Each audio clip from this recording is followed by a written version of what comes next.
Charlotte, coucou, comment ça va? Coucou, ça va bien et vous? Ah, Oh, toi, non, mais ça va pas la mais tête, on dis est donc. plusieurs, donc tu vois. Ah, c'est vrai, mais tout le monde va Ok, bien donc, ici et ça c'est va que de bien et l'amour toi? et on t'aime très Ah, fort, vraiment, merci, on est c'est très gentil. très très heureuses toutes que tu sois ici.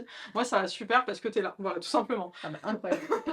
Merci. Charlotte, je vais quand même te présenter du coup pour les gens qui ne connaissent pas ce visage radieux d'énergie et d'aura. Alors, déjà, tu es championne de boxe thaïlandaise et de kickboxing. Entre autres, tu as remporté la médaille d'or au championnat francophone de kickboxing en 2023, madame. Et deux ceintures de championne dans la catégorie moins de 63 kilos à l'Open international de Rome en 2022. On t'a découvert dans koh 2024, la tribu maudite, où tu as été finaliste en remportant la mythique épreuve des poteaux. Queen, bravo, on se prosterne. Donc toi, en plus d'être une sportive accomplie, t'es aussi une humaine engagée, et c'est pour ça que franchement, je suis trop trop heureuse que tu sois là. T'as plein de trucs incroyables à nous raconter sur tous tes engagements, donc incroyable. Merci. Dans une interview pour RTBF, tu as dit: Je travaille dans l'aide à la jeunesse pour venir en aide aux enfants en situation de danger et de grosses crises en milieu familial. Je suis également tutrice de mineurs étrangers non accompagnés. Elle est née d'où cette envie de t'investir dans le social et spécifiquement pour cette situation, pour cette cause? Alors moi je pense qu'elle m'est née le jour où je me suis rendu compte que j'étais plus jeune. Donc Mhm. le jour où je me suis dit Charlotte, là maintenant t'es adulte, ça sert à rien de courir après une jeunesse que t'auras plus jamais. Et donc j'ai un peu fait le deuil de ma jeunesse en me disant bah, la mienne elle est foutue. Donc la seule chose qui me reste à faire c'est d'aider les autres à ce que la leur puisse en tout cas évoluer de manière positive. Donc c'est vraiment ça, je me suis dit moi ma jeunesse c'est fini, il faut que j'aide les autres à réussir quoi. Et ça te vient d'où finalement cette espèce d'altruisme? Est-ce que tu arrives à l'identifier peut-être l'enfance? Parce que c'est pas inné pour tout le monde, tu vois, de se dire ok, ma jeunesse est finie, maintenant je veux être dans la transmission et dans l'aide et ouais, dans l'altruisme, la solidarité. Alors, je sais pas si je suis vraiment altruiste, parce qu'il y a toujours dans l'altruisme une part aussi d'égoïsme et d'égocentrisme, donc ça pour moi c'est un peu les deux. Mais moi c'est non, c'est vraiment l'envie de me dire que quand ce que j'ai pas eu quand j'étais jeune, ce que j'aurais voulu avoir, mais je peux l'offrir. Et donc je me dis bah en fait je me base sur mes pensées, je me revois petite et je me dis bah là ça m'aurait aidé, ça m'aurait aidé, ça j'y aurais pas cru ça. Et donc c'est juste ça, c'est vraiment un peu venir colmater les blessures du passé sur d'autres personnes finalement. Et tu dirais que c'est ça peut-être qui donne du sens à ton quotidien, qui te donne vraiment une raison de te lever le matin, c'est de sentir que tu as un impact, que bah, il y a un côté game changer en fait dans l'existence des autres et des enfants, des jeunes spécifiquement. En fait, l'impact que j'ai, je le vois pas tout de suite. On le voit jamais tout de suite. C'est ça qui est un peu difficile aussi dans mon métier. C'est que moi, j'espère que ce que je fais aujourd'hui plantera des graines pour plus tard. Mais je pense que l'enfant, il va le ressentir dans un an, dans 10 ans, dans 20 ans, ou peut-être même jamais. Donc l'impact, je le vois pas. Mais c'est vraiment de me dire que si un jour un enfant, il va sourire, bah, ce que j'aurais fait, ça aura tout valu, quoi. Donc c'est vraiment me... C'est ça, c'est me dire, là aujourd'hui je lui ai dit cette phrase, alors il va pas m'écouter, il a ses oreilles, il est sur ses réseaux sociaux, mais peut-être que dans un an, dans 2 ans, il me ressort la phrase. Et d'ailleurs, j'ai souvent maintenant, vu que ça fait un peu plusieurs années que je suis dedans, je reçois des messages, notamment maintenant avec koh sur les réseaux, donc les gens arrivent plus facilement à me retrouver, de jeunes qui me parlent de leur parcours de vie, de la réussite, de leurs difficultés. Et là, je me dis, mais ça vaut tout l'or du monde. C'est incroyable, en fait. Donc l'impact, je pense qu'il n'est pas immédiat. Je pense que quand on essaye vraiment de soutirer du bonheur chez les jeunes, il faut du temps pour que ça prenne. J'adore, t'es vraiment la queen que tu peux faire. C'est des paroles, j'essaie de mettre en pratique, mais pour le Non, coup, mais c'est ultra ouais. inspirant. Mais moi, en t'écoutant, je me pose une question. C'est, tu vois, ces jeunes, quand tu dis, ouais, peut-être je vais les croiser dans un an, 2 ans, et ils vont m'expliquer l'impact que j'ai eu et comment, justement, j'ai pu bah, les orienter, les accompagner pour un petit peu franchir un step et se sentir mieux dans leur vie et plus ancrés. Comment tu gères alors, il y a le côté charge mentale, mais surtout l'investissement émotionnel, d'arriver à te détacher, parce que, bah, on voit une personne, du coup, forcément, qui a cette fibre humaine et je pense sensible aussi. Ouais. Et c'est pas simple, du coup, d'arriver à garder cette distance qui pourtant est fondamentale pour arriver à te préserver et te protéger.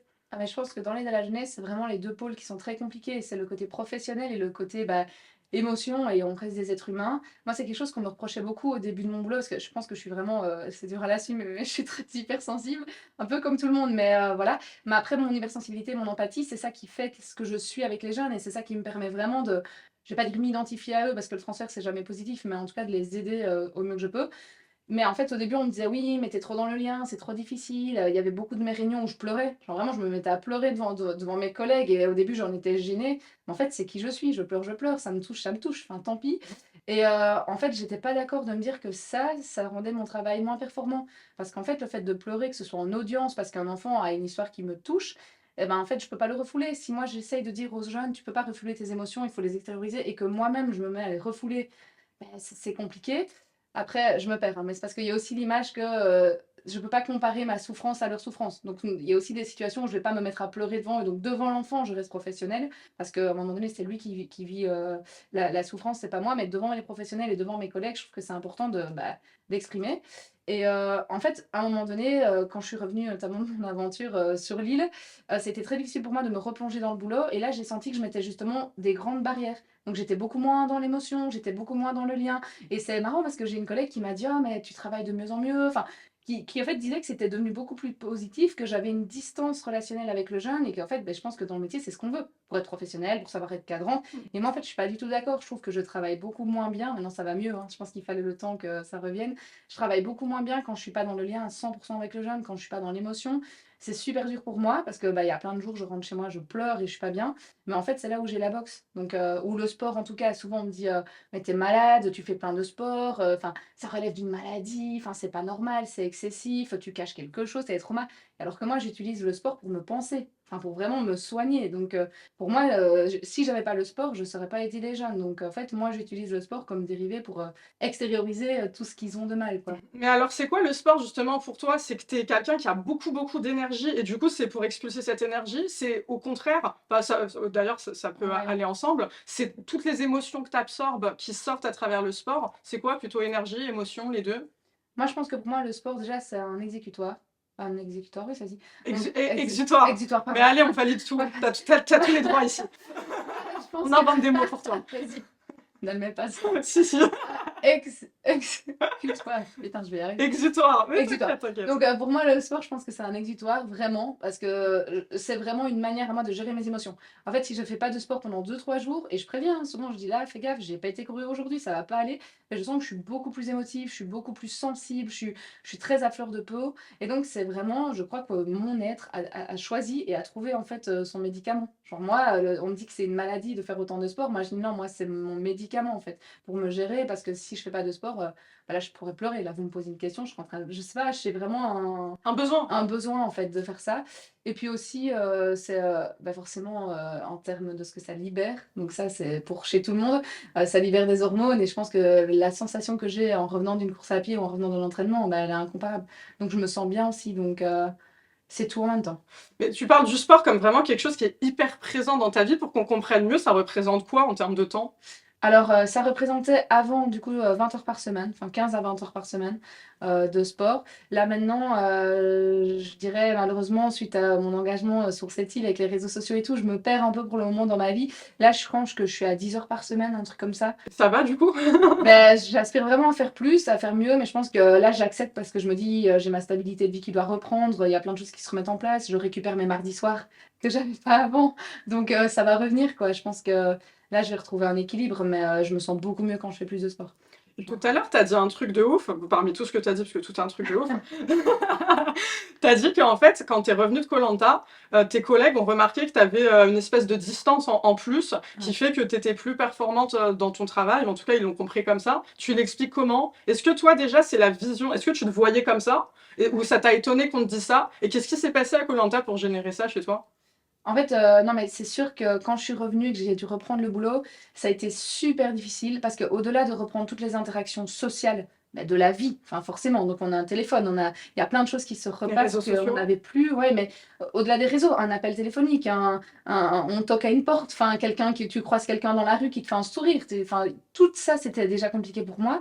Mais alors, être arrivé, enfin, c'est un peu compliqué, mais on arrive le lundi matin, tout va bien dans la vie, la seule chose qui nous tracassait, c'était d'avoir faim, d'avoir un logement, enfin des besoins vitaux de base, en fait, vraiment la base de la pyramide. Et là, on arrive dans des situations où, ok, tel viol, tel suicide, tel bazar. Enfin, je ne vais pas parler non plus des situations parce que je ne peux pas, mais ça m'a mis une claque, quoi. Dans la tête, j'étais là, oh, laissez-moi sur mon île, genre, même si j'avais faim, laissez-moi sans tous ces problèmes, sans ces troubles, sans ces violences intrafamiliales horribles. Enfin, ça m'a vraiment. C'est comme si j'arrivais plus, j'arrivais plus, quoi. Il y avait une enveloppe autour de moi qui me protégeait de tous ces facteurs externes trop traumatisants. Là où, en fait, ça faisait 4 ans que je vivais là-dedans, mais vu qu'il y avait une routine. En fait, quand ça fait 4 ans que t'es dedans, bah hop, voilà, oh, il y a un meurtre, ah, vas-y, il y a un viol, ah, vas-y, il y a un. Ouf. En fait, tu rentres dedans et t'as l'impression qu'il n'y a plus rien qui te touche, mais là, le fait d'avoir été un peu, c'est bizarre à dire, mais cocooné sur une île, alors qu'on n'était pas bien, hein, mais ça m'a vraiment permis de me dire, ah, la vraie vie, c'est pas que ça, en fait. Enfin, là, c'est vraiment traumatisant.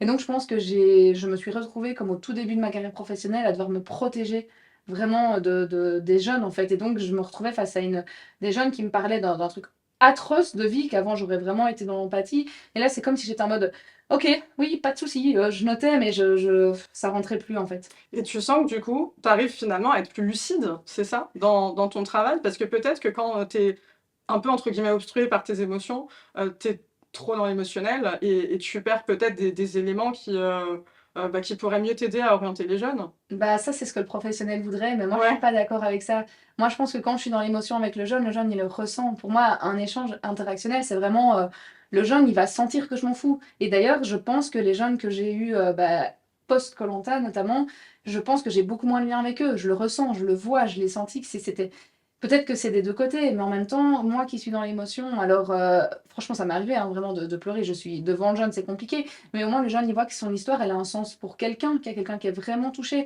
Je pense que les jeunes actuellement, alors oui, il y en a qui m'envoient chier, hein, il y en a qui me disent: «Ouais, mais tu fais chier». Enfin voilà, c'est parce que c'est un jeune et qu'il a le droit, mais qu'au fond de lui, je pense que mes jeunes savaient que j'étais vraiment impliquée et que j'étais vraiment là et on sait pas faire semblant avec une émotion et du coup, je trouve que c'est mieux avant, enfin, c'est mieux d'être comme ça, je pense. Mais tu penses que c'est possible de trouver l'équilibre entre du coup la Charlotte d'avant et la Charlotte de maintenant qui a pris plus de recul depuis koh tu crois à ça ou tu crois que c'est vraiment 100% humain, investissement émotionnel ou 100% distance?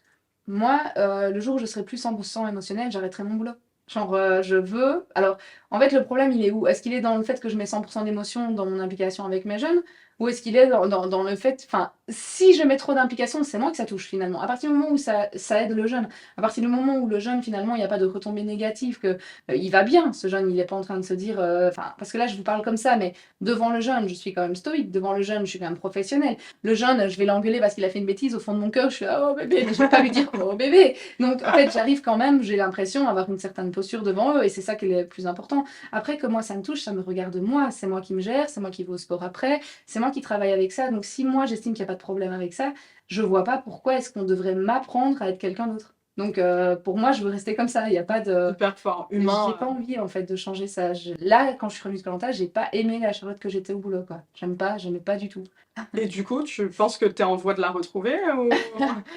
Parce que enfin, en soi, le discours par rapport à toi est pas ouf. Ça veut dire que là, en gros, tu es en train de devenir quelqu'un ou t'es pas en accord avec ce que tu es en train de devenir. Mais c'est super parce que du coup, tu en as conscience. Mais tu penses Ouais. que c'est possible de rétropédaler? Moi, je pense que je travaille beaucoup dans ma tête avec des défis, avec des objectifs. Enfin, je suis très, voilà, carrée comme ça. Et en fait, je me suis laissé le temps pendant ma diffusion, pendant la diffusion, de me dire, ok, Charlotte, là pour le moment, tu as trop de choses dans la tête. T'es moins avec ton jeune parce que bah, tu as une diffusion, c'est un truc de fou. Enfin, l'air de rien, c'est quand même quelque chose d'important dans une vie. Mais j'ai accepté ça. Je me suis dit, bah, t'arrêtes. Et je me suis laissée jusqu'au 1er janvier. Et je me suis dit, là, tu peux faire tes petits papillons, nanana, être fier de toi sur les réseaux, enfin, faire toutes tes conneries que tu veux. Mais au 1er janvier, tu arrêtes tout, tu te refocuses et tout. Et donc, je me souviens que le 31 décembre, toute ma journée, j'ai été courir et j'essayais vraiment de faire le deuil. Je me disais, ok, donc Charlotte, qu'est-ce qui est important pour toi? Qu'est-ce que tu aimes dans ta vie? Qu'est-ce que tu veux faire dans ta vie? Qu'est-ce que tu veux devenir?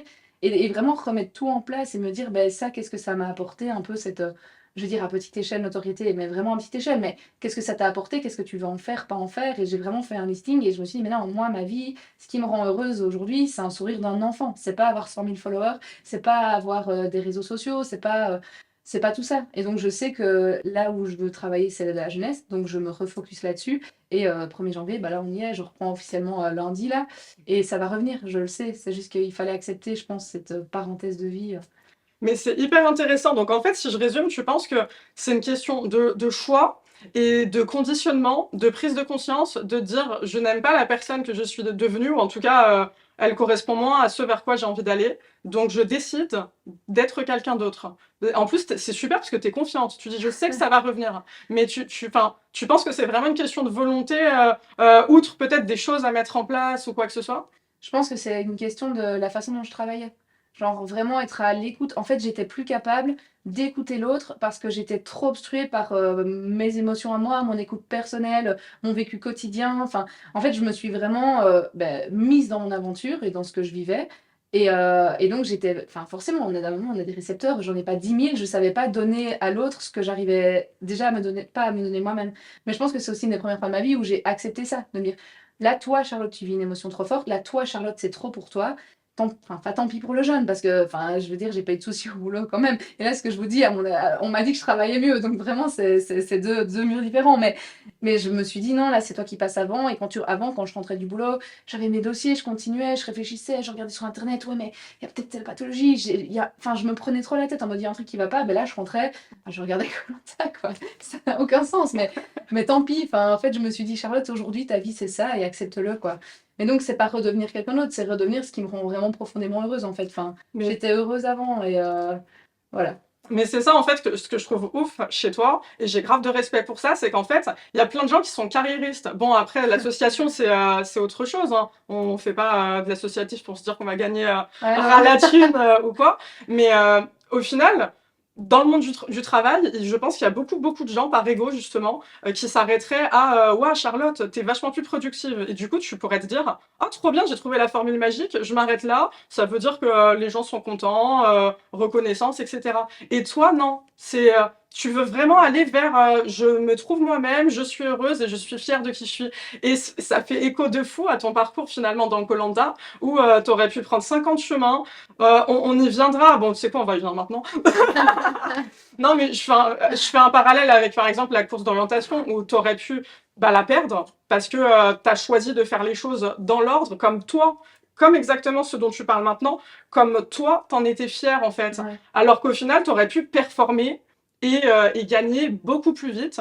Et enfin, je trouve que le sens des choses pour toi, d'après ce que tu dis et d'après ce qu'on a vu de toi, et l'éthique, ou en tout cas, comment tu veux que cette éthique soit perçue, bah, du coup, par rapport aux jeunes dont tu Ouais. parles, elle est ultra importante, bien au-delà que les gens te trouvent performante et le côté waouh, en fait, tu vois. Et je trouve ça Ouais. hyper admirable. C'est marrant parce que hier j'ai eu une discussion justement avec un ami et alors non je sais même pas si j'ai envie de dire ça hein, parce que franchement ça va poster polémique hein, mais moi je suis beaucoup plus dans le j'ai envie de réaliser des choses et pas forcément dans la performance de comment je les réalise. Un exemple c'est j'ai envie d'aller courir en 10 kilomètres mais entre guillemets je vais être fière de savoir courir en 10 kilomètres que je le fasse en 40 en 30 en 50 minutes en 2 heures. Moi c'est le fait de faire quelque chose que je trouve ouf en fait, on est capable de faire plein de choses dans la vie. Donc alors oui, évidemment, on peut toujours aller chercher plus performant, on peut toujours aller chercher mieux, mais en fait, aller chercher mieux, quand tu feras mieux, il y aura toujours encore moyen de faire encore mieux. Et en fait, à un moment donné, ça finit jamais, tu es face à des frustrations. Et donc, alors oui, t'es content sur le moment, mais le lendemain, tu vas dire, ouais, mais là, j'aurais pu faire mieux. Ouais, mais là, j'ai fait 40, ben, demain, pourquoi pas 39. Et au final, c'est une chaîne, alors que moi, je suis vraiment dans un truc, mais j'ai su le faire. C'est incroyable, je l'ai fait. Donc voilà, maintenant, ça, entre guillemets, c'est fait, ben, essayons de faire autre chose. Et donc, c'est un peu ça, je pense, bah, avec les jeunes, avec tout dans ma vie, c'est je veux le faire, la course d'orientation, je veux la réussir, mais en fait, peu importe, entre guillemets, enfin, que la réussir ou pas, peu importe, c'est le faire bien, je veux le faire bien. Donc, si je le fais mal, après, si je réussissais comme ça, j'aurais pas du tout été fière de moi, je me serais dit, bah, en fait, après, j'aurais voulu la faire mieux, enfin, je sais pas comment dire, mais ça Ouais, non, mais m'intéressait pas, t'as compris, mais je vois de ouf. voilà. Mais tu vois, ce qui est ouf, c'est que j'entends pas une meuf qui est dirigée par l'ego. Et pour autant, tout à Ah, l'heure, je te disais, ah ouais, non, mais ça va être grave intéressant. Tout à l'heure, je te parlais d'altruisme dans l'association, et tu m'as dit un truc super intéressant. Tu m'as dit, ouais, mais tu sais, il y a toujours un truc d'ego, de reconnaissance quand même. C'est pas 100% de l'altruisme. Je suis désolée, pour moi, l'ego, c'est justement le truc où, au final, l'orgueil, bon, c'est très proche les deux, de se dire, ouais, je vais. Euh, être justement dans le je vais essayer de susciter l'admiration, je vais chercher la performance et justement moins chercher ce truc de moi personnellement, je veux être fier de moi-même. Pour moi, l'ego c'est pour les autres, c'est pour satisfaire le regard que les autres ont sur soi. Moi, j'ai l'impression, ouais, enfin tu me dis si je me ouais, trompe, que toi c'est pas que tu t'en fous parce que bon, on est toujours plus ou moins sensible à ça, ouais. mais ce qui compte c'est vraiment toi de d'être la personne que tu as envie d'être, vraiment la meilleure version de toi-même. Ben, je crois que ça peut être ça, mais en fait, j'ai du mal. Je pense qu'aussi, j'ai du mal à me dire, ouais, enfin, je sais pas, je crois que ça se dit même pas, à dire, ouais, je suis quelqu'un d'altruiste ou pas. Enfin, je trouve que c'est déjà un peu. Bah, C'est quelqu'un de compliqué. humble ne le dit pas soi-même, et Je, ça, ça je- peut après, donc, mais je peux pas vous dire ça, mais moi, j'ai quand même ce truc de me dire, et alors je suis peut-être trop sévère avec moi-même, j'en sais rien, mais tout ce que je fais pour les jeunes, je suis pas d'accord de dire c'est que pour les jeunes. Enfin, d'office, qu'à mon avis, je le fais aussi pour moi. Enfin, pour la moi, reconnaissance. ben non, parce qu'en vrai, je m'en fous. Et surtout que c'est un métier où je peux pas en parler aux autres. On n'en parle pas de ce qu'on fait, Enfin, je dis malheureusement parce que je veux pas que les jeunes soient étiquetés, mais je trouve qu'il y a beaucoup de travailleurs sociaux qu'on parle pas assez de ce qu'ils font et c'est des gens remarquables. Mais, euh, mais ce que je fais, j'imagine que c'est pour me sentir moi-même bien et me dire, oh, essayer de me prouver que je suis une bonne personne. J'essaye de me dire tout le temps, en fait, tous les jours, je me dis, fais en sorte d'agir de telle sorte que la maxime de ton action puisse être érigée en loi universelle. Genre, tous les jours, je me dis, est-ce que je fais les choses bien? Est-ce que ce que je fais, c'est bien? Mais en fait, je le fais pour moi. Du coup, je me dis, ah bah ouais, là, j'ai aidé un jeune. Peut-être que du coup, ça veut dire que je suis quelqu'un de bien. Et donc, en Sans fait, doute. ben, tous les jours un peu. Parce que pour moi, être quelqu'un de bien, c'est un peu général, hein, mais du coup, c'est ça que je dis. Je suis pas forcément altruiste parce que l'air de rien, en colmatant des blessures chez les autres, c'est chez moi que je viens les penser aussi. Donc, je, je pense que je fais ça pour le moi aussi, vraiment. Hyper Enfin, fort. Ouais, non, mais je donc, capte, c'est très je... clair, c'est très clair, hein. Écoute, let's go, on va passer à un grand sujet, l'égalité femmes-hommes. Aïe, là. Ah, t'en as parlé un peu, hein. J'espère que mes coachs vont jamais regarder ça pour me tuer, Mais je mais crois qu'on rien à on foutre. va un peu parler d'eux en plus, vite fait. Alors, ma Charlotte, toujours pour RTBF, tu as parlé de comment tu te sentais dans ton nouveau club où tu es la seule femme, donc club de boxe. Tu as dit, j'ai senti une différence de niveau et j'ai eu l'impression que je devais plus faire ma place que si j'avais été un garçon. En tout cas, je mets un point d'honneur à faire comme eux. Je me dis que si je combats contre une fille un jour, elle ne pourra pas être plus forte que les garçons. Alors, est-ce que pour toi, c'est un challenge d'être du coup une meuf dans un monde d'hommes? Est-ce que tu ressens que tu dois plus prouver, toi? En fait, ce que j'ai ressenti donc au tout début, que je faisais des arts martiaux, en fait, donc un sport qui déjà est un peu vu, comme masculin, c'était, que les gens ne comprenaient pas. Donc on regardait mais dès le début, il y a 4 ans, en fait, maintenant ça s'est beaucoup plus démocratisé. Il y a beaucoup plus de femmes vraiment et heureusement qui osent, qui sautent à ce genre de sport et qui osent, en fait, finalement montrer une image, bah, d'elles comme elles sont. Qu'avant, c'était vraiment, quand moi j'ai commencé, pas personne ne m'en parlait, en fait, de la boxe thaï, donc c'est il y a, j'ai envie de dire 3 4 ans, mais je suis plus vieille que ça, je pense, hein. Ça fait déjà 6 ans maintenant, aïe. Quand j'ai commencé, on m'a vraiment dit, toi tu fais de la boxe, enfin t'es féminine, pourquoi, enfin c'est quoi ce sport, ça te vient d'où? Limite, je devais justifier pourquoi j'aimais ça, comment est-ce que j'avais commencé ça, qu'est-ce qui m'a été, limite c'était qu'est-ce qui t'est arrivé quoi, comment est-ce que tu fais ça? J'en fais de la danse. Et en fait, ça me faisait rire parce que là j'ai vu que les gens étaient encore très fermés d'esprit sur qu'est-ce qu'est un sport masculin, qu'est-ce qu'est un sport féminin, pourquoi est-ce que faire une fille qui fait du foot c'est chaud, pourquoi est-ce qu'un garçon qui veut faire de la danse c'est chaud, enfin. Et donc, au début, c'était encore, enfin, c'était dur, sauf que moi, j'adorais et je me vois encore, on me disait: «Mais alors, du coup, ça veut dire que tu es une femme violente, ça veut dire que» et j'étais: «Ah mais non, en fait, c'est juste un sport, c'est une expression de soi, enfin, c'est un sport» et aujourd'hui, j'ai beaucoup moins ça. Je pense que c'est grâce aussi aux réseaux sociaux et aux femmes qui percent dans le domaine parce que, du coup, maintenant, c'est devenu un sport beaucoup plus, bah, ouais, je vais dire, démocratisé et moins genré. Mais, il y a toujours ce truc, de préjugés sur la boxeuse. Donc si tu es une boxeuse, bah, c'est que tu un garçon manqué. C'est que dans la vie de tous les jours, tu t'habilles, tu le nez cassé, tu t'habilles avec des joggings, tu aucune féminité, t'es pas douce. On m'a déjà dit: «Ah mais en fait, t'es quelqu'un de doux». Genre au début d'une relation là. Je fais: «Bah ouais, quoi, qu'est-ce qui se passe?» «Mais tu fais de la boxe, genre, tu dans un milieu très viril, très, en fait, t'es douce». Mais non, enfin, je trouve que c'est vraiment des stéréotypes, par rapport à ça.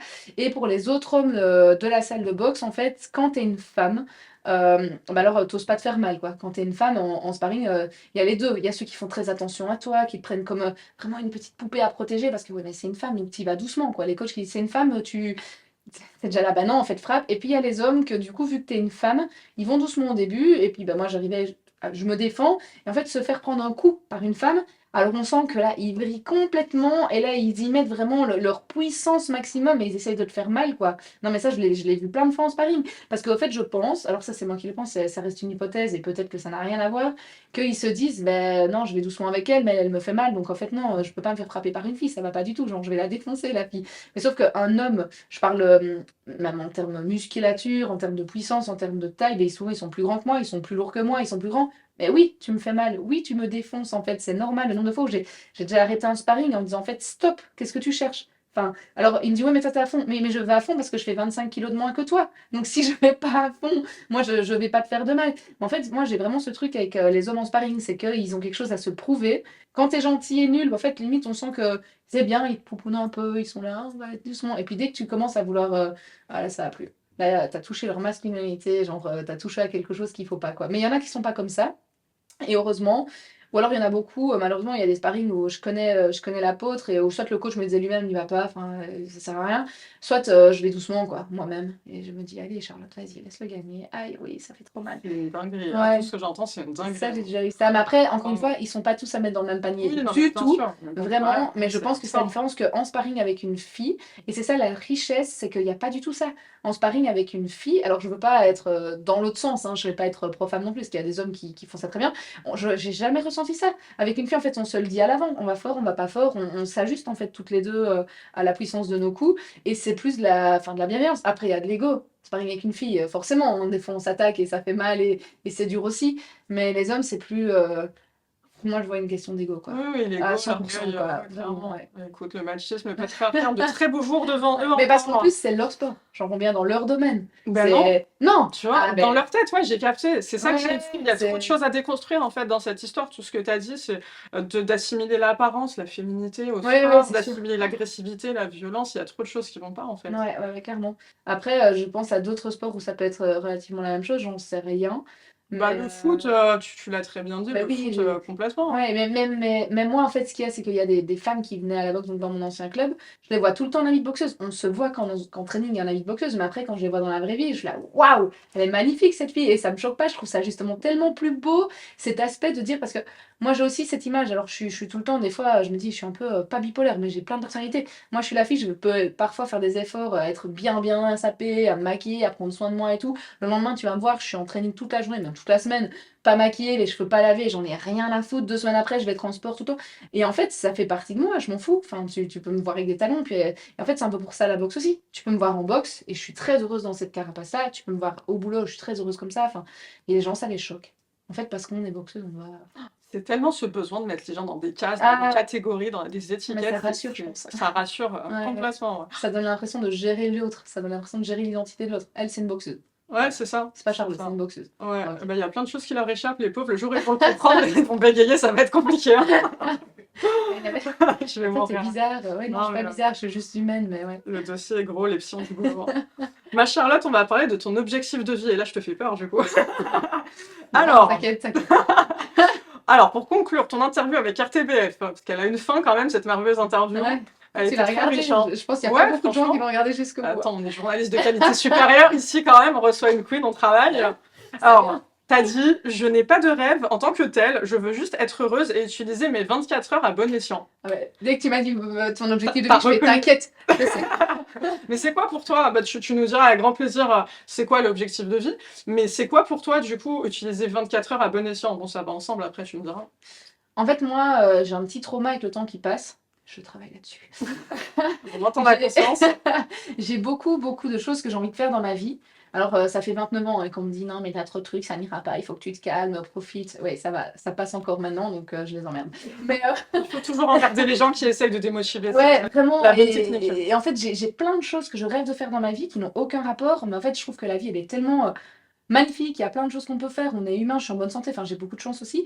Et qu'en fait, utiliser 24 heures, c'est vraiment me dire tous les soirs. Alors, ça peut être 24 heures à rien faire, hein. Enfin, ça m'arrive pas souvent, mais je suis pas non plus une malade à ce point-là. Mais c'est juste que tous les soirs, me dire, ok, cette journée, comment est-ce que je l'ai vécue? Est-ce que j'aurais voulu faire d'autres choses? Est-ce que je suis fière de ce que j'ai fait? Est-ce que je me suis. Enfin, pourquoi je l'ai vécu et comment je l'ai vécu? C'est trop gai, en fait. Moi, je pars du principe vraiment, j'avais 18 ans et Louis s'appelait, mon collègue, m'avait dit Charlotte, si 3 jours de suite, tu es dans une vie où tu te lèves 3 matins de suite avec les pieds de plomb et ça va pas et tout, il faut changer quelque chose à ta vie. Et donc maintenant, j'ai changé 3 jours à 24 heures, je suis un peu plus sévère avec moi-même, mais c'est vraiment me dire, là, alors des fois, c'est des journées dures, hein. Enfin, je déteste, il y a le travail, ça me saoule, je suis fatiguée, il y a rien qui va, je sais pas moi, tout va mal, mais c'est quand même une journée où j'ai essayé de réaliser des choses positives, que je fais un point A parce que je sais qu'au bout, je veux arriver au point B et que ça va prendre un certain laps de temps. Enfin, c'est vraiment mes 24 heures. Je vais donner un exemple typique. Je suis désolée pour tout ça et je dis pas que c'est nul. Je dis juste que moi, c'est pas ma version de la vie et que c'est moi qui veux pas faire ça. Mais passer 24 heures dans un lit à regarder des séries, mais je me tire une balle. Parce que je me dis, mais enfin, encore une fois, je regarde pas les séries et tout parce que j'ai l'impression de perdre mon temps. C'est peut-être un trauma à travailler, peut-être que ça peut m'apporter quelque chose, mais je me dis, je peux faire tellement de choses. Je sais pas si vous êtes déjà rendu compte, des fois, je fais 24 heures, je traverse le monde, je traverse des océans, je vois plein de gens, je cours, je fais du sport, je lis des livres, j'adore lire. Et en fait, je me dis, mais j'ai fait plein de trucs, j'ai appris quelque chose. Si on reste devant une télé, j'ai l'impression qu'on s'enfuit dans une vie qui n'est pas la nôtre et moi, ça m'angoisse en fait. En fait, pour toi, si je comprends bien, ta meilleure façon d'utiliser ton temps, c'est de te stimuler, de te nourrir d'infos et de nouveautés. T'es quelqu'un qui est dans l'action, dans l'exécution. Ouais, ouais, et en même Sinon, pour temps, toi, tu stagnes et ça va pas. non, parce qu'être dans l'inaction, c'est faire une action. Donc, par exemple, moi, ce que j'adore faire, c'est, je vais pas dire méditer parce que je suis pas trop forte là-dedans et tout, mais c'est juste, tu te poses, tu réfléchis à ta vie. J'écris beaucoup et c'est écrire. Alors, c'est une inaction parce que je fais rien. Mais pour moi, c'est de C'est une l'action parce action. que ça, en fait, pour moi, l'écriture, déjà, ça crée la pensée. Mhm. Et donc, en fait, je pense, je réfléchis à comment je vais être plus tard, je réfléchis à ce que je veux, je me remets en question, je m'introspecte et donc, c'est de l'inaction, mais c'est quand même, c'est important. Donc, je suis pas non plus à tout le temps. J'ai beaucoup ce truc de, on a l'impression que je suis fort sollicitée socialement, que genre j'ai besoin de beaucoup de monde, mais je pense que je suis beaucoup plus une femme, j'ai besoin d'être seule, de rien faire, de lire, de faire des puzzles. Les puzzles, c'est ma passion, alors que faire un puzzle, ça paraît nul, mais Non? en fait, c'est vraiment faire 24 heures où je sais ce que j'ai fait et pourquoi je l'ai fait, quoi. Alors, si un jour, pendant 24 heures, je regarde une série, c'est parce que je dois apprendre l'anglais. Donc, il y a un but derrière. Enfin, je regarde une série en anglais. Donc, en fait, c'est vrai que c'est là que je dis que c'est peut-être un trauma, mais j'ai toujours besoin qu'il y ait une raison dans Optimiser ton temps? optimiser ouais, le temps et donner des raisons aux choses que je fais. Parce que je veux pas me retrouver dans 10 ans et me dire, mais qu'est-ce que j'ai fait pendant 10 ans là? Enfin, une fois enfin, moi, j'ai peur de la vieillesse. Une fois que je serai vieille, il sera trop tard. Donc, Pourquoi? T'as peur que ça soit la fin de quelque chose? non, j'ai peur de pas avoir fait la phrase bateau, mais pas avoir assez vécu. Non, j'ai peur de pas avoir réalisé des choses qui me tenaient à cœur et de me dire, j'aurais dû. Moi, je veux pas me dire, j'aurais dû. Je peux me dire, j'ai raté, mais au moins, j'ai essayé. Donc, en fait, c'est ça. Genre, je veux pas me dire, là, j'ai fait 24 heures à rien faire alors que j'aurais dû faire ça. Donc, non. Des fois, il y a des choses qui sont dures à faire, c'est pas facile tout le temps, mais si je veux le faire, je peux essayer de le faire, quoi. Donc, ouais. T'as déjà eu des regrets peut-être par rapport à des choses que t'as pas faites, des occasions manquées qui peut-être, je suis pas psy, hein, mais qui ont généré ce besoin de suroptimiser le temps? Mais je pense pas du tout, parce qu'en fait, justement, des regrets, je crois pas, parce que j'ai ce truc d'être une fille, je suis un peu folle, vraiment, je veux un truc, je le fais, quoi. Genre très impulsive, très. Et en fait, j'ai pas de regrets, parce que même les occasions manquées, même les choses que j'ai foirées complètement dans ma vie, qui m'ont fait du mal, les souffrances que j'ai accumulées et tout, ça fait qui je suis aujourd'hui. Et en fait, enfin, je pourrais pas changer l'effet papillon. Moi, je me dis, si un jour je change une pièce, je suis pas qui je suis aujourd'hui. Je suis pas parfaite du tout, mais j'aime bien. J'aime bien être moi, j'aime bien apprendre à me connaître au quotidien, j'aime bien évoluer. Et donc, j'ai pas envie de changer, non. Et j'ai pas de regrets de choses, non. Ouais, c'est ça qui est génial, c'est qu'en fait, tu es une meuf ultra indépendante. On suit ton Insta et on voit qu'en fait, tu voyages partout, souvent seule. Ouais. Et tu viens de le dire, la solitude, ça t'apporte quand même quelque chose de fondamental. Est-ce que tu peux détailler ce que ça t'apporte vraiment au quotidien, la solitude? Moi, je ressens pas en tout cas que tu es quelqu'un qui a vraiment fondamentalement besoin d'être entouré, ou en tout cas tout le temps. Je pense que l'entourage, c'est peut-être un point d'ancrage où tu sais que psychologiquement, ça te rassure, ils sont là. Mais c'est OK pour toi de partir un mois toute seule et de te satisfaire de ta propre compagnie, mais c'est quelque chose qui fait peur à beaucoup de gens, hein. En fait, je pense que j'ai besoin des 2. Parce que moi, ce que j'adore, c'est apprendre à me connaître moi. Donc vraiment l'introspection et parmi tous mes voyages, c'est ça que ça m'a beaucoup apporté, c'est savoir quand on est seul, on est soi-même dirigeant de mes émotions, de mes pensées, de ce que je ressens. Genre si je suis seule, je veux ce verre d'eau, je vais le prendre. Si on est deux, je vais peut-être le prendre parce que je suis un peu tendue, je sais pas quoi dire, donc je vais combler un blanc. Tout ce que je fais quand je suis seule, je le fais parce que c'est moi et je me connais moi-même. Après, j'ai besoin de l'autre parce qu'en étant en interaction avec l'autre, ça me reflète qui je suis. Donc en fait, si on est seul tout le temps, ben, peut-être que je me fais des fausses images et tout. Donc j'adore aussi être en interaction avec des gens parce que ce qui me renvoie de moi-même, c'est aussi une façon d'être moi-même. Donc j'adore les deux, mais en fait la solitude, ça m'a fait peur pendant des années, Ah jusqu'à ouais? mes 18 ans. Je vais dire 18, mais ouais, 18 en fait. Jusqu'à mes 18 ans, moi j'étais une grosse traumatisée de la solitude. Genre j'étais tout le temps entourée, tout le temps avec des gens, tout le temps en surmenage, tout le temps. Mais là, vous me connaissez hyperactive, mais avant c'était une folie furieuse. En fait, je me donnais pas la capacité de penser. Donc il fallait que je bouge, que je fasse plein de choses. Et puis à mes 18 ans, j'ai pété un câble et j'ai dit, ok, je me casse en Afrique toute seule. Voilà, et en fait, je me suis retrouvée dans cet avion, je me suis retrouvée pendant une semaine, j'ai pleuré ma vie, mais pleurer, pleurer, pleurer, pleurer, pleurer, genre du matin au soir tout le temps parce que j'étais seule. Et donc toutes mes pensées qui venaient bah, vraiment me piquer, je savais pas les gérer, j'avais personne à qui parler pour enfouir ça, j'avais pas de choses à faire pour enfouir. Et en fait, ça a pris 5 ans de voyage un peu en solitude. Je dis en solitude, mais en voyage, on rencontre plein de gens. Donc pour moi, c'est faux de dire je voyage seule parce que franchement, j'ai jamais fait autant de rencontres qu'en étant loin toute seule. Mais en fait, quand on rencontre quelqu'un en voyage qui te connaît pas, tu peux être qui tu veux. Et en fait, c'était marrant un peu ce truc de, ben, je vais pas mentir sur ma vie, mais quand tu rencontres quelqu'un, tu choisis aussi la personne que tu veux lui montrer que tu es. Donc des fois, ben, t'es la boxeuse.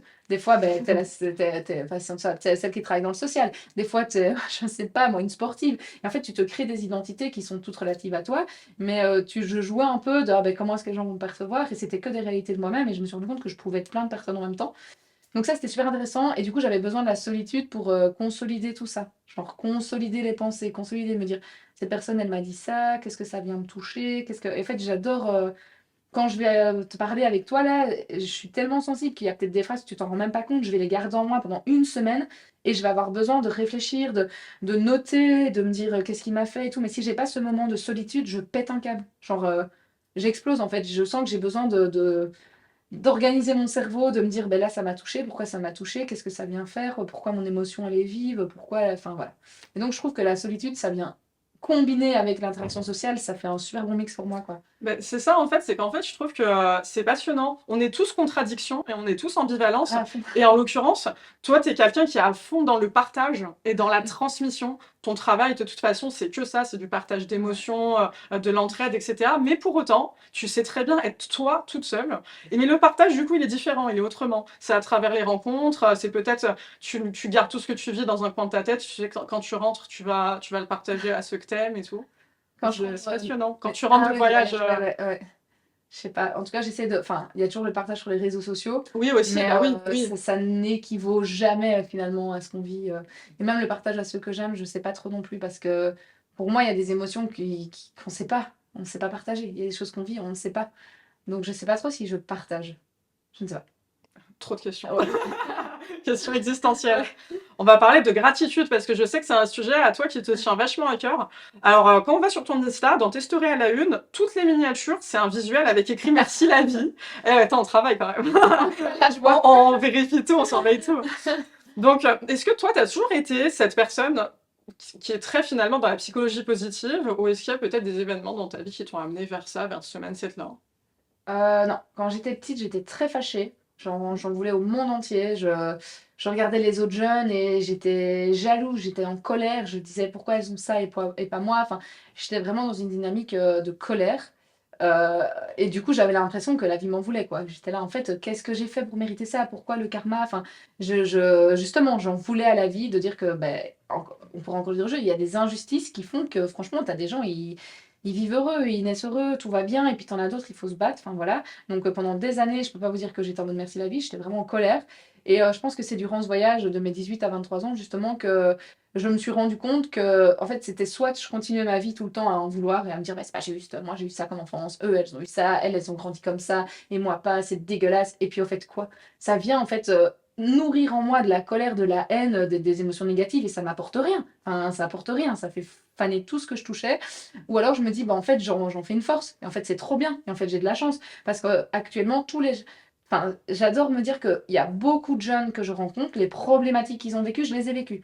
Et en fait, c'est trop bizarre à dire parce que justement, mes copines, enfin proches qui connaissent ma vie, à chaque fois, elles me disaient, mais c'est pas possible. Genre, comment est-ce qu'une seule personne peut avoir autant de choses qui te sont arrivées? Mais en fait, aujourd'hui, je dis merci. Parce que si j'avais pas vécu ça, dans cette situation pour le jeune, quand je dis au jeune, je te comprends, je le comprends. Le jeune ne sait pas que je ne vais jamais parler de ma vie privée et à très peu de personnes je vais en parler, mais en fait, je dis merci la vie parce que même dans les plus gros traumas que j'ai pu vivre, ça m'a apporté aujourd'hui une sensibilité et une capacité à comprendre l'autre qui vaut tout l'or du monde, mais tout l'or du monde. Et donc j'adore, je suis contente. Tu veux nous en parler peut-être de ce moment de Euh, colère dans ta jeunesse? C'est quoi qui l'alimentait? Ah, il y en a plein, hein. Non, non, tout était ça, quand j'étais petite. Ouais? J'étais fâchée sur tout, tout le temps. Genre, je voyais, j'en ai 200, je sais pas ce que je Là, dis. tout est, enfin, ça vient forcément de quelque part, hein. Un parent qui déposait son enfant à la grille de l'école, je pétais un câble. Ouais, mais J'avais envie d'aller tabasser l'enfant. mais t'arrives pas à savoir d'où ça Si, venait, si, si, si, ah bah si, bien sûr. ouais, c'est Si, si, contexte peut-être. j'ai fait les 5 ans de voyage là où je me suis introspectée, j'ai tout compris, j'ai fait beaucoup de thérapie. En fait, c'est marrant parce que même en arrivant chez ma psy, elle s'appelait Charlotte quand j'étais plus jeune, j'avais 19 ans, 18 ans, je sais plus, c'était avant mon voyage, 18 ans. Elle m'a regardée, je m'en souviendrai toujours d'ailleurs, si elle se souvient d'elle, je sais plus qui elle est aujourd'hui, mais je pense que elle m'a traumatisée à vie. Elle m'a dit, après la première séance, ok, il y a tellement de travail que je sais pas par où commencer. Mais t'as 18 ans, tu fais le pas d'aller voir quelqu'un, Oui, j'avais 17 ans du coup, c'était à la fin. hyper courageux. Tu fais le pas d'aller voir quelqu'un en disant il y a des trucs qui ne vont plus. Elle te dit toi-même non, il y a trop de travail, j'y arriverai pas.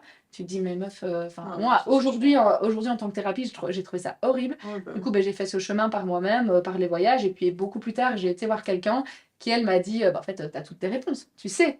Et c'est je ouf. dis ben oui je sais, mais il m'a fallu 5 ans pour vraiment apprendre, comprendre, connaître, chercher les questions, les réponses. Et donc aujourd'hui, je pense que une de mes plus grandes chances, et je rigole toujours quand on me dit, encore là, il n'y a pas longtemps, on m'a dit, mais tu sais qu'il y a peut-être un trauma derrière ton envie là d'aller aider. Je suis là, mais si vous savez comme je sais, bien sûr qu'il y a des traumas. Tout ce qu'on fait. Et en même temps, on appelle ça trauma, c'est une connotation négative, parce qu'évidemment, mais je pense qu'il y a tellement de gens qui sont ce qu'ils sont aujourd'hui parce qu'ils ont vécu. Et donc, en fait, c'est des traumas, mais finalement, quand on arrive à les surpasser, c'est une chance. Vraiment. T'estimes aujourd'hui que t'es en paix avec toi-même, que t'as réussi à les surpasser? Je pense que je suis en paix maintenant, aujourd'hui, là, maintenant sur ce fauteuil. Peut-être que dans 1 heure, je le serai plus du tout, parce que ça fait partie de la vie, des émotions, de ce qui peut encore m'arriver. Mais en tout cas, aujourd'hui, quand je dis merci la vie, c'est vraiment merci la vie. C'est vraiment, je sais ce que j'ai eu, je sais ce que j'ai vécu et je sais la force que j'ai grâce à ça, donc franchement, ouais. Mais ça n'empêche pas que je peux encore en pleurer, et c'est pas grave en fait, c'est la vie, c'est comme ça et tant mieux. De fou. Accueillir ses Voilà. émotions. Ouais, bah à Hyper, fond. hyper fort. Bah, Ouais. Charlotte, on va finir sur un grand sujet, c'est l'importance de l'opinion des autres. En Ah, tout cas, pour soi, parfois. Ouais, c'est un grand sujet. Ouais, ouais. Dans une interview pour TF1, Ouais. on change un petit peu de source d'interview. Tu as dit, je me suis rendu compte que ce que les gens pensent sur nous, ça vient quand même nous toucher et ça impacte à fond nos compétences. Mhm.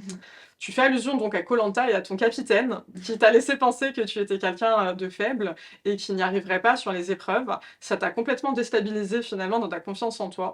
Dans cette interview, tu dis qu'il a suffi d'une phrase de quelqu'un de l'extérieur pour que tu reprennes cette confiance. À partir de là, on t'a plus arrêté. Tu as gagné 5 victoires en individuel depuis la réunification. C'est vraiment énormissime. Queen, on se prosterne encore une fois. Merci Est-ce que, maman. non mais vraiment, est-ce que depuis koh tu dirais que cette confiance en toi, elle est ancrée ou est-ce que tu as toujours cette dépendance de l'opinion extérieure pour performer? Parce que finalement, c'est à double tranchant. Si tu as des encouragements, c'est super, mais si tu as des remarques comme c'était le cas de cette personne, ça peut t'enfoncer hyper facilement, quoi. Alors pour la première fois, je suis pas d'accord avec ce que tu as dit. Ah, j'adore! Bah, Vraiment, écoute, pas non, du mais je tout. suis OK avec ça, hein. Parce que, en fait, je suis pas du tout quelqu'un qui a besoin du regard des autres pour avoir confiance en soi ou pas. Avant koh je trouve que koh c'est quand même une parenthèse très particulière dans une vie. C'est quelque chose qui, je lis ça au fait qu'on est très coupé de tout. On est tellement coupé de tout, de moi-même. Je savais plus qui j'étais par la faim, par le stress, par tout ça. Et c'est quelque chose de très nouveau pour moi, finalement, d'être dans un truc de stratégie, de relations humaines hyper toxiques. Enfin, c'est toxique, en fait. On se doit s'aimer, mais on s'élimine. Enfin, bon, voilà. Et donc, c'est C'est tout. fou. Non, non, mais c'est horrible en C'est fait. vrai, hein. Il y a que, tu n'as que sur qui se tenir, mais c'est eux qui vont en même temps C'est te. ouf. Enfin, Ça moi renforce en vrai. j'ai trouvé ça un peu malsain aussi. Mais du coup, c'est ça qui est venu engrainer ça chez moi. Parce que j'étais tellement coupée, limite, je ne savais même plus que je m'appelais Charlotte. Enfin, j'exagère un peu, mais. Et c'est ça qui a fait que moi, en tant que boxeuse, mon coach, ce qu'il dit, c'est la vérité. Moi, je suis très. Tu me dis de faire 200 pompes, je fais 200 pompes parce que je sais que c'est important. Donc, moi, pour moi, Frédéric, c'était mon capitaine. Donc, il me dit que je suis nulle. C'est triste à dire, mais je suis nulle. Enfin, c'est devenu un peu malsain. Mais ça, c'est koh. Enfin, beaucoup de gens disent ah, koh t'as pris confiance en toi petit à petit. Non, pour moi, déjà, j'ai pas vraiment confiance en moi dans la vie de tous les jours, mais pour moi, la confiance en soi, c'est pas quelque chose qu'on a ou qu'on n'a pas. C'est là aujourd'hui, je peux réussir cette interview, je vais être fière de moi, je vais avoir confiance en moi au moment A, là maintenant, tout de suite. Mais dans 2 heures, je vais être dans le métro, je vais perdre ma valise, je vais dire je suis qu'une merde en fait, je suis pas capable de me retrouver dans Paris. Enfin, la confiance en soi, pour moi, c'est quelque chose de très relatif au moment présent et à une situation. C'est pas un truc de global déjà. Et du coup, je suis pas d'accord de dire que je pense aux autres parce que moi, les autres, je m'en fous. Enfin, si je dois, enfin, depuis que je suis petite, si je veux, que ce soit vestimentairement parlant, que ce soit sur mes opinions, que ce soit sur ce que je veux faire de la boxe, t'es une fille, j'en ai rien à foutre, je fais ce que je veux. Donc je suis très, je m'en fous. La seule chose qui vient vraiment me toucher très, très, très, très fort, c'est l'opinion des gens qui me connaissent. Parce qu'en fait, des gens qui me connaissent, il y en a très peu. Parce que je pense que j'ai une image un peu une carapace et on me le dit, on me le reproche souvent, mais on sait pas qui je suis incernable, je suis un peu. Enfin, voilà, et tant mieux, s'ils me connaissent pas, ça m'arrange. Mais du coup, les gens qui me connaissent, à qui je m'ouvre vraiment et à qui j'arrive à vraiment dire la vraie Charlotte, si eux me trouvent nulle, si eux je les déçois, si eux ne sont pas en accord avec les valeurs que je véhicule et tout, là, ça va vraiment me toucher. Donc, le regard de ces personnes-là que j'estime important pour moi, ça va vraiment m'impacter. Mais quand je dis vraiment m'impacter, ça peut vraiment aller loin dans mes émotions.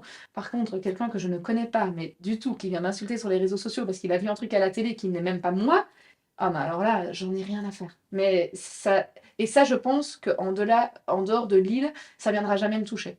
Genre, je n'ai jamais eu aucun sentiment depuis toujours de tristesse profonde par rapport à quelqu'un qui peut me dire quelque chose si je sais que cette personne n'a qu'une version. Enfin, là, on se rencontre, on parle quand même beaucoup et tout, donc bah oui, c'est vrai que ça va être impactant, mais parce qu'on parle quand même pas mal.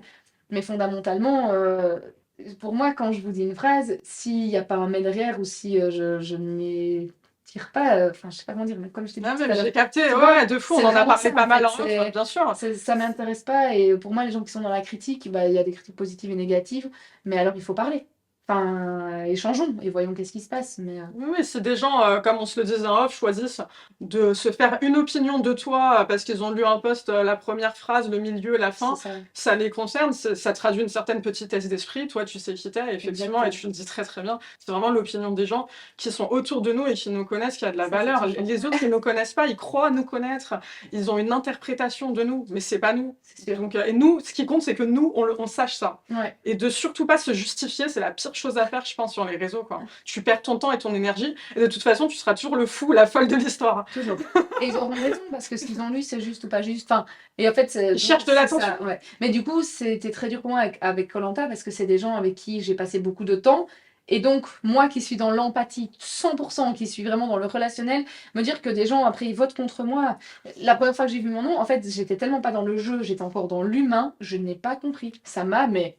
Ça doit être violent. Ah, mais ça a été. Mais parce que, en fait, c'est là que mon capitaine m'a beaucoup aidé quand même, parce qu'il m'a dit, Charlotte, c'est un jeu, c'est pas contre toi. Mais moi qui. Enfin, toi, t'as l'impression que tu vis beaucoup de choses avec les gens, enfin, donc ça, c'est Oui, compliqué. pour toi, c'est une trahison. Mais, C'est mais parce que t'as l'impression que ces gens, ils vont te connaître, parce qu'on vit ensemble. Mais en fait, non. C'est toi qui décides aussi ce que tu donnes aux gens ou pas. Mm. Donc non, l'opinion des gens, ma confiance en moi, non.